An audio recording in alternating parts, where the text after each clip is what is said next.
Découverte, innovation, prenez de l'avance. Bienvenue dans Futuris. Spécialistes de l'environnement, de l'efficacité énergétique ou des énergies renouvelables, les éco-industries génèrent plus de 3 millions d'emplois dans l'Union européenne. Ce secteur est de plus en plus compétitif grâce aux innovations constantes. Scientifiques et industriels travaillent ensemble à cette révolution verte.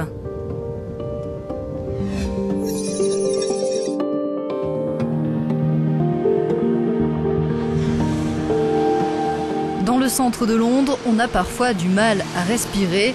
À quand les taxis londoniens, zéro émission? L'hypothèse n'a rien d'irréaliste. La municipalité les prévoit pour 2020. Dans le cadre d'un projet européen, elle teste dans ses rues plusieurs véhicules à hydrogène. Alimentés grâce à une pile à combustible, ces taxis sont propres et silencieux. La conduite est totalement différente de ce que j'ai pu conduire auparavant.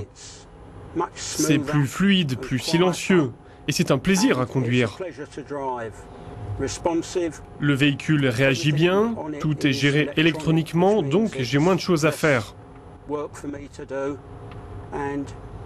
Après quelques heures passées au volant, j'ai l'impression de ne pas avoir travaillé.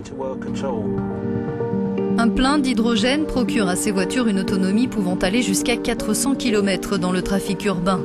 Ces essais donneront aux chercheurs des indications précieuses pour rendre ces véhicules plus légers et plus efficaces du point de vue énergétique. Il y a beaucoup de choses que nous sommes en train d'apprendre, comme l'intégration au véhicule, comment les différents éléments interagissent dans le système de transmission, et comment la voiture se comporte selon les chauffeurs, la façon de conduire, les différentes caractéristiques de performance. Et autre point important, comment le système repart quand on fait le plein. Aujourd'hui, une voiture équipée d'un moteur à hydrogène coûte 5 fois plus cher qu'un véhicule classique. Mais à l'heure où de nombreux constructeurs perfectionnent leurs prototypes, cette technologie devrait devenir plus compétitive dans les années qui viennent. Des standards doivent encore être établis pour l'hydrogène et les véhicules à hydrogène. Mais certaines parties de projets comme celui-ci nous permettent d'aborder ces questions. Quand nous commercialiserons ces véhicules en 2015, les normes requises auront été étudiées et seront en place. Alors que la demande en carburant propre augmente, le transport urbain vert ne se développera pas sans l'aide des gouvernements et des scientifiques. Il faut concevoir des véhicules efficaces d'un point de vue énergétique et développer les infrastructures nécessaires.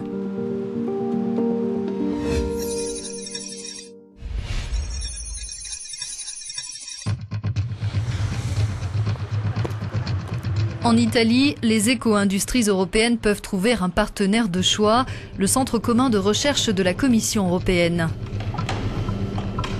Ce service épaule toute une série d'entreprises tout en menant ses propres études. Dans ce laboratoire, on teste de nouveaux équipements destinés à réduire les rejets de gaz d'échappement. On examine les différentes options technologiques, on évalue ces technologies et ensuite on délivre nos conclusions aux industriels de l'automobile qui peuvent s'en servir pour établir les nouveaux standards des voitures du futur.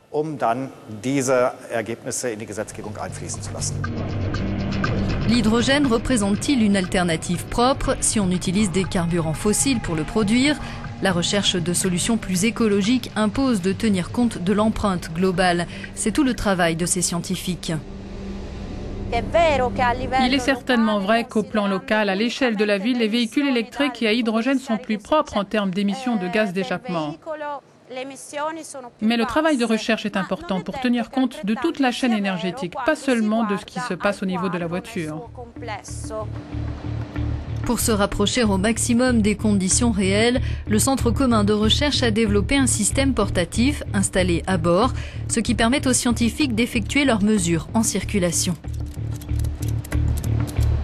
Ce système fonctionne de manière relativement simple. Il doit être relié au pot d'échappement et le gaz passe dans un conduit qui mesure la fumée. On peut alors extraire un échantillon qui part ensuite dans le système qui analyse ses composants. Grâce à ces tests réalisés à partir d'appareils portatifs, les chercheurs ont constaté que dans certaines situations de conduite, une voiture pouvait rejeter 2 à 4 fois plus de gaz à effet de serre qu'en laboratoire.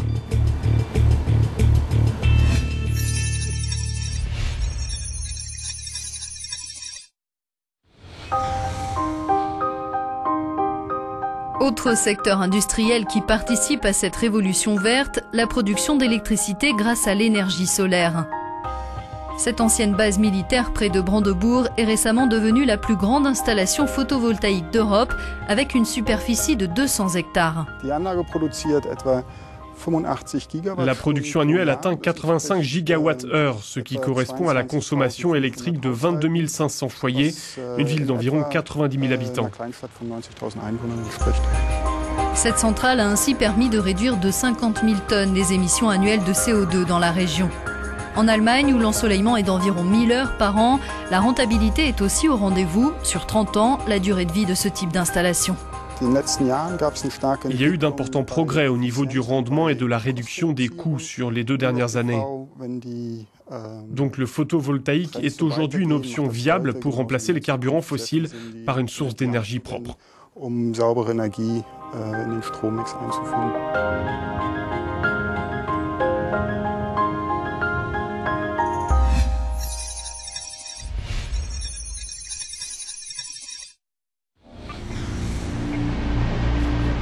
Retour au centre commun de recherche en Italie. Dans ce laboratoire, on étudie les performances des panneaux solaires, notamment dans ces chambres noires où l'on fait varier l'intensité lumineuse. Les cellules photovoltaïques sont scrutées à la loupe.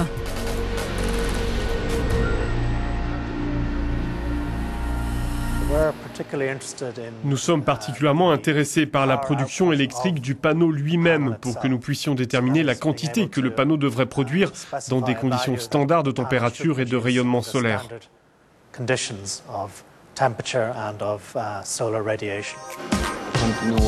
Le secteur du photovoltaïque fait se côtoyer toute une série d'industriels qui exploitent des technologies différentes. Pour produire des résultats, une coordination scientifique est nécessaire. Le chef du service des énergies renouvelables est confiant.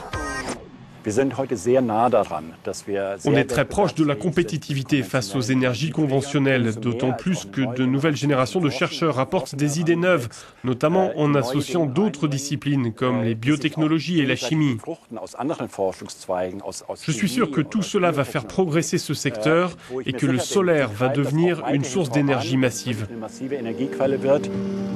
Stimuler la croissance et créer des emplois tout en réduisant les émissions de gaz à effet de serre, les éco-industries sont porteuses d'espoir au moment où l'on cherche de nouvelles pistes pour sortir de la crise.